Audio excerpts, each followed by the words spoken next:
Welcome to our deep dive.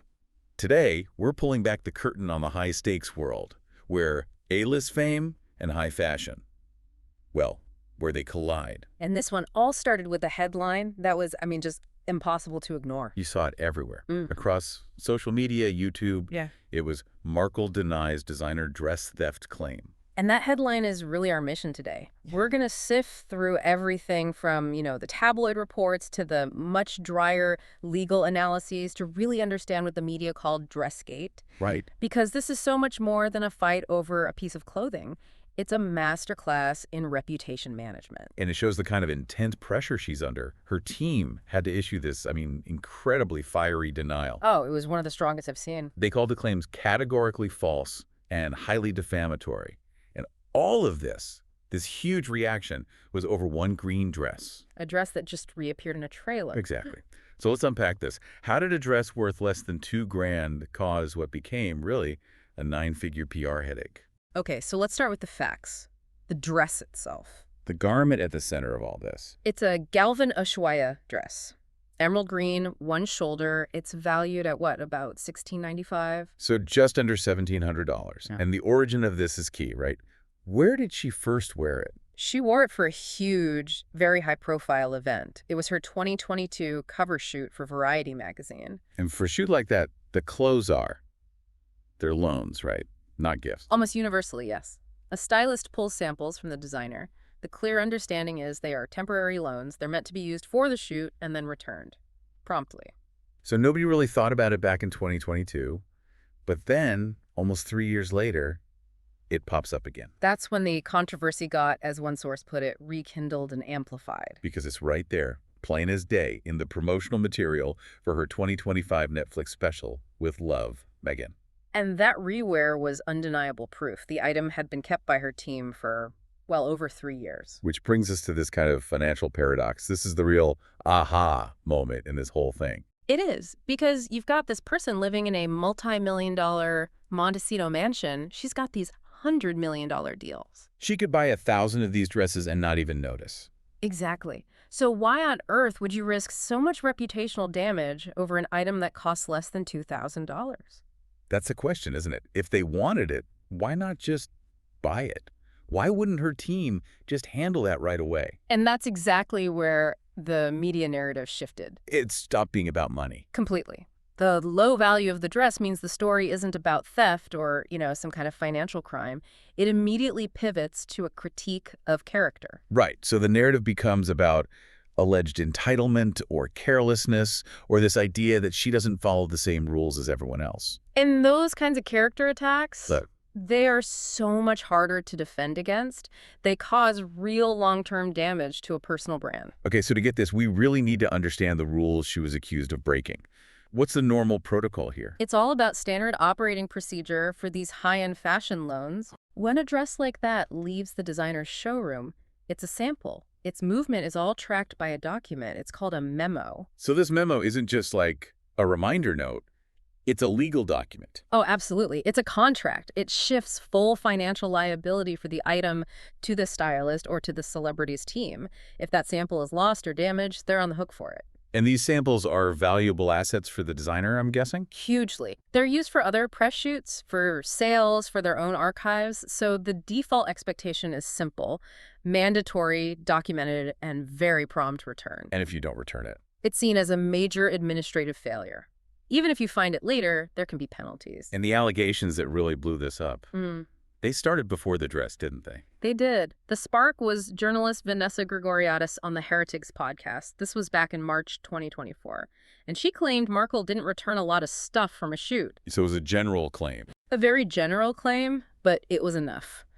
The tabloids then zeroed in on the green dress specifically and started using these really loaded words like she pilfered it. Which explains the strength of the denial from her team. Exactly. Their defense was fast, and it was laser-focused on compliance. They said the retention was done in total transparency and in accordance with contractual arrangements. That's very specific legal language. They're moving it from a public crime, theft, to a private matter of contracts. It's a classic, very smart legal reframing. But there were a few different reasons floating around for why she might have kept it. One of them felt pretty weak. You mean the one about archiving her looks as a royal? Yeah, that one. It just doesn't add up. It doesn't, because the variety shoot was in 2022. That's well after they stepped back from being senior working royals. This was a post-royal professional look, not something from a state banquet. So that excuse was dismissed pretty quickly.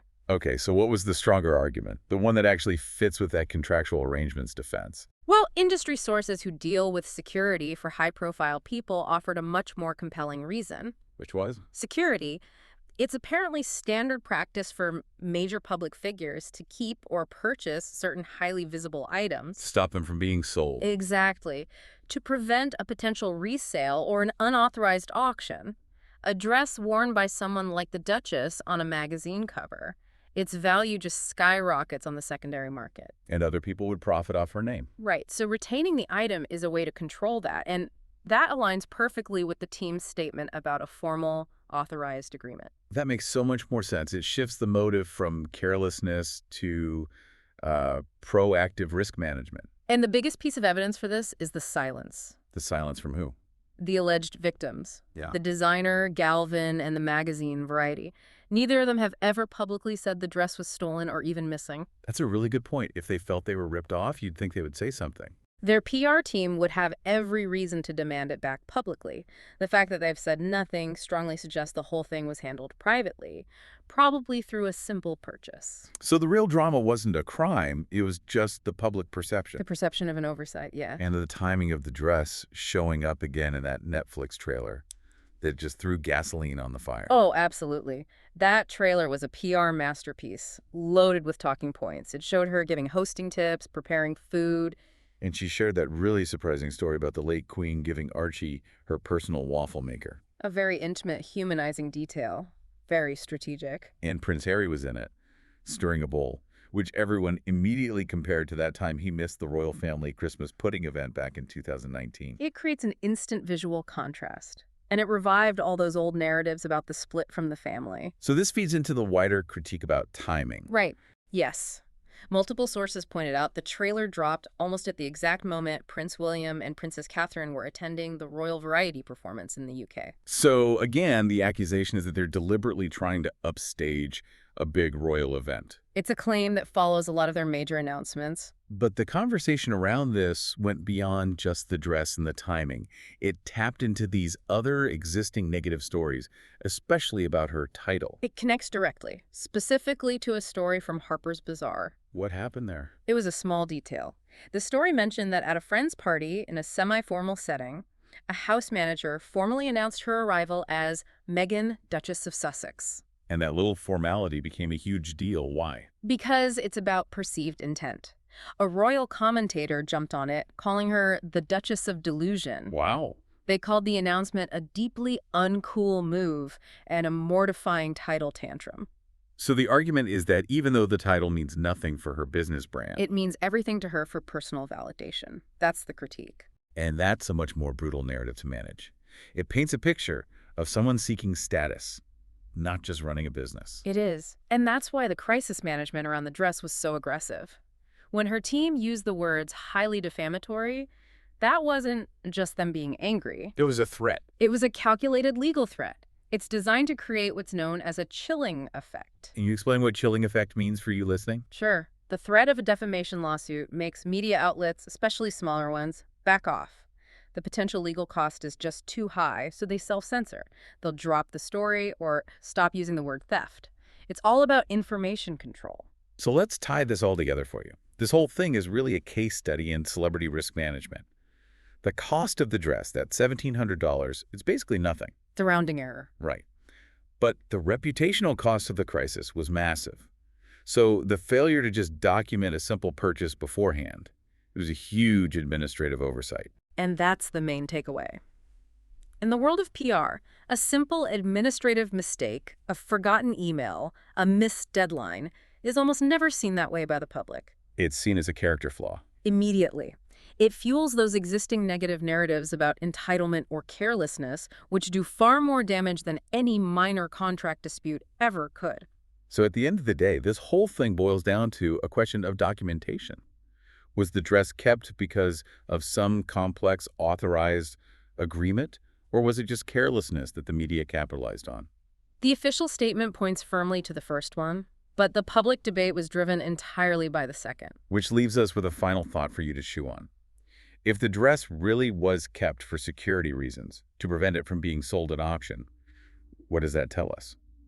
Does it imply that to protect your personal brand now, you have to adopt the same strict, almost royal-level protocols, even after you've left that life behind? Something for you to mull over. And a reminder that we are dedicated to extracting these key insights from the sources you share with us, giving you the context you need to be truly informed. Thanks for joining us for this deep dive. We'll catch you on the next one.